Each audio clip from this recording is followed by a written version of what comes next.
All right, chapter 21. Now, I'm going to just double check that I said the right number. I'm like 99.9999% sure that we're on chapter 1 or 21. So we are on Get Ready. This is the last of the Old Testament. So let's count it. 1, 2, 3, 4, 5, 6, 7, 8, 9, 10.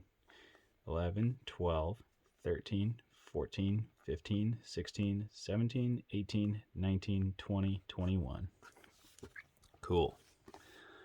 So this is called Get Ready. And this is the last of the Old Testament in the Jesus Storybook Bible that we've been reading over the last, couple months. We have our good friend Freckles right here. Little nose in the frame. There it is. She's just kind of hanging out, taking a bath. And we're going to read Get Ready. God's people return from being slaves from Nehemiah 8 through 10. Malachi 1 through 1, 3, and 4, and Ezra 7. So this is like a paraphrase of God's people getting back together, essentially.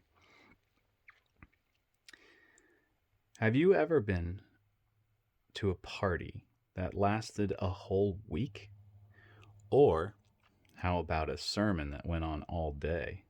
Well, that's what happened to God's people after they came home from being slaves.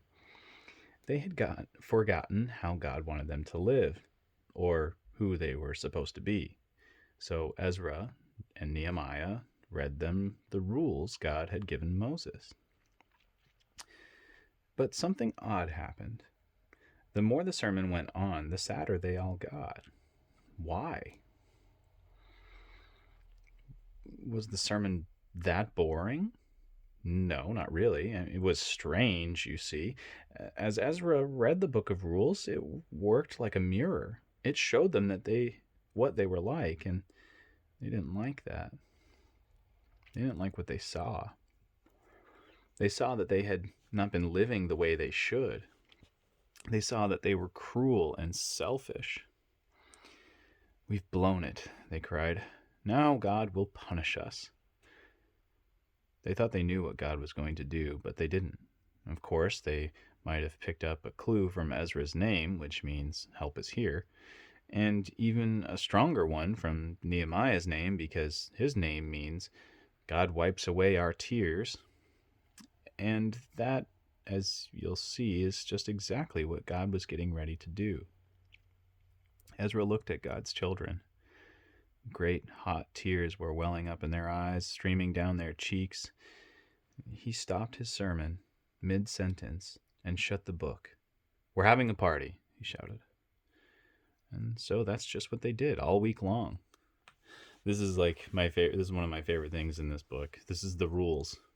It says rules, more rules, even more rules, yet more rules, bonus rules, more and more rules, rules about the rules, bonus supplementary rules, more supplementary rules, rules and rules, additional rules, ancillary rules, plus some other rules, rules and further rules, a couple of added rules, extra, more rules, plus further other rules, rules, and more rules, even more extra rules, supplementary rules, further rules, plus additional extra rules, even more and more rules, extra additional rules, further and further rules, a few more rules, extra supplementary rules, and rules, some yet more extra bonus ancillary supplementary rules.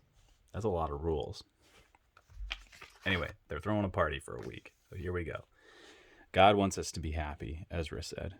All day they listened to stories about the wonderful things God had done for his people. Sorry about all the rules, by the way.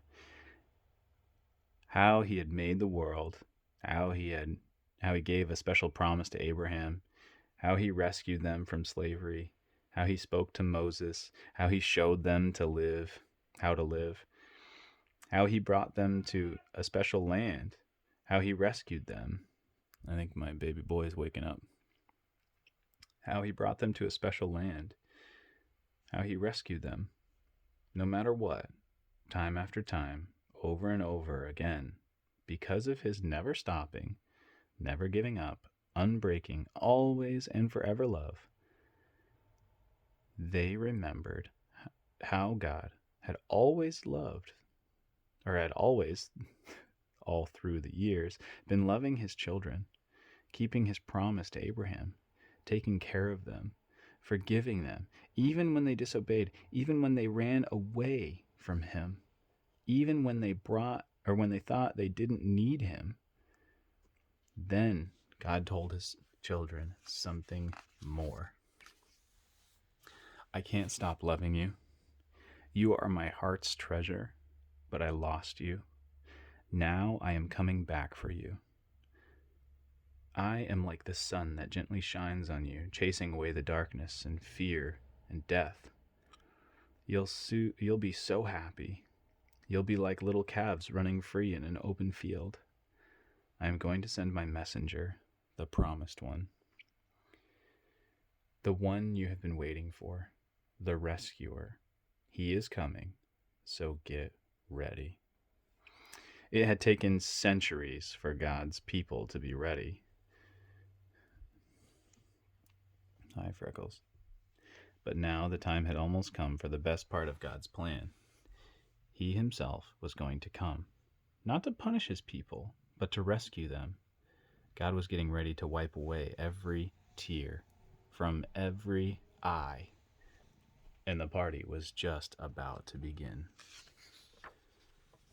So we'll start with He's Here next time, because it is the beginning of the New Testament in the Jesus Storybook Bible. And thanks for watching, everyone. Enjoy Jesus Storybook Bible. Hope you're enjoying it. Miss Montgomery's class, thank you for watching. We appreciate it. And much love from the States.